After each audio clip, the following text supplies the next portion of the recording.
Mesdames, Mesdemoiselles et Messieurs, bonjour, soyez les bienvenus sur Hando Media. C'est avec un grand plaisir, une joie incommensurable que nous vous recevons aujourd'hui pour aller à la découverte du Salon du Livre International de Bamako, Saliba, qui se tient déjà du 22 au 26 mai 2024 à la Bibliothèque nationale du Mali.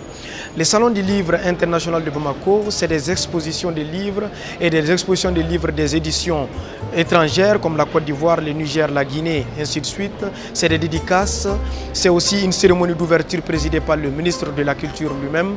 Et ensuite, c'est des dédicaces, c'est des contes. En un mot, c'est la fête du livre au Mali.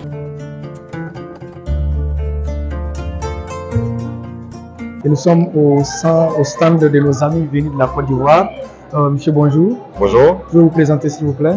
Alors, je suis Serge Sadjo, le directeur commercial des éditions Eburni, Côte d'Ivoire, comme il a si bien dit. Voilà. Merci beaucoup. Pourquoi vous avez décidé de venir au Salon du Livre International de Bamako? Alors, les éditions Eburni, en tant qu'acteur majeur de l'édition en Côte d'Ivoire, il était important pour nous de participer à ce salon. Bien vrai qu'il est le premier, mais participer à ce salon parce que nous, acteurs du livre majeur, nous soutenons déjà nos confrères à travers différents pays. Donc, notamment le Sénégal où il y a déjà eu le Salon du Livre, en Guinée où il y a eu le Salon du Livre, au Maroc aussi également.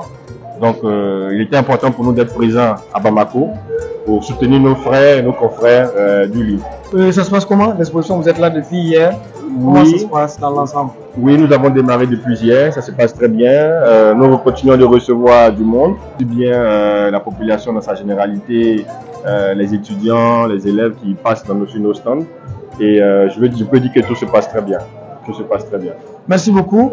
Si vous devez me conseiller 3 livres des éditions Eburni de la Côte d'Ivoire, ce serait lesquels? Alors, déjà, il faut savoir qu'au niveau des éditions Eburni de Côte d'Ivoire, nous avons de la littérature enfantine, donc les tout petits de la maternelle. Nous avons de la littérature jeunesse, donc les plus grands, les plus jeunes, jusqu'à 18 ans par là. Et nous avons aussi la littérature générale. La littérature générale qui touche la classe d'âge la plus élevée, la plus importante. Donc, nous avons proposé des livres en fonction de ces différentes exactement, les 3 catégories. Les 3 catégories. Oui. Donc, pour les tout petits de la maternelle ici, oui, on pourrait vous proposer la série des Victor que nous avons. Les livres de Victor.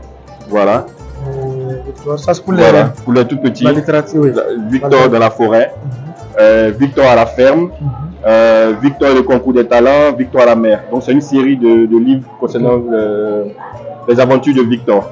Voilà. Et ici, on pourra proposer Je vais aller à l'école, qui est un très bel exemple de livre pour nous Africains aujourd'hui, surtout pour les jeunes filles qui ne sont pas scolarisées, parce que c'est une très belle histoire qui rappelle une jeune fille qui est allée qui souhaiterait faire des études et malheureusement a été mariée très tôt.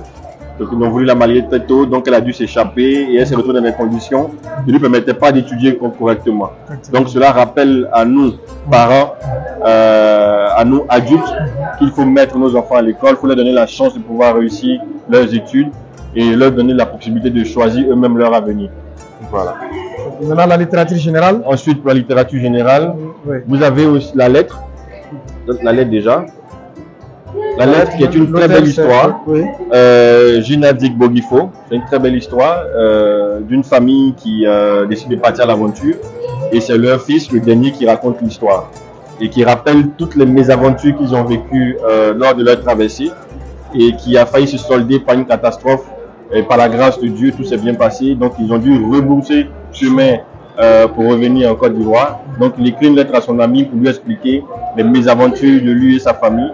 Et il conseille en même temps à tout le monde de ne pas tenter l'aventure. Et aujourd'hui, c'est notre créneau de bataille. Inviter tout le monde à rester en Afrique, à développer l'Afrique.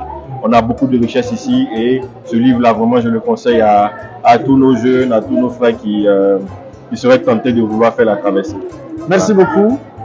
C'est sur ces mots d'espoir que nous vous disons au revoir et que nous invitons tous les amoureux de la lecture de Bamako, même du Mali de façon générale, à venir à la Bibliothèque nationale. Vous êtes là jusqu'au 26, jusqu'au 26 mai, le dimanche, pour découvrir les livres et pourquoi pas en acheter. Merci beaucoup et à la prochaine. Merci, à la prochaine.